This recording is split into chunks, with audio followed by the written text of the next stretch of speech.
নির্বাচিত সরকারের কাছে ক্ষমতা হস্তান্তরে সরকার কাজ করছে বলে জানিয়েছেন পররাষ্ট্র উপদেষ্টা মোহাম্মদ তৌহিদ হোসেন।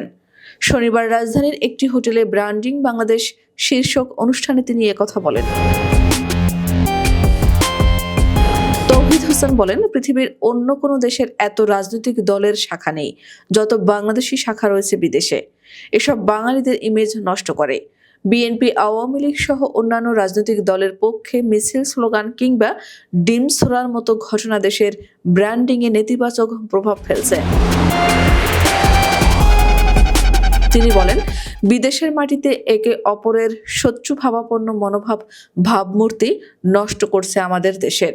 এসব বিষয়ে গণমাধ্যমের সহযোগিতা করতে হবে।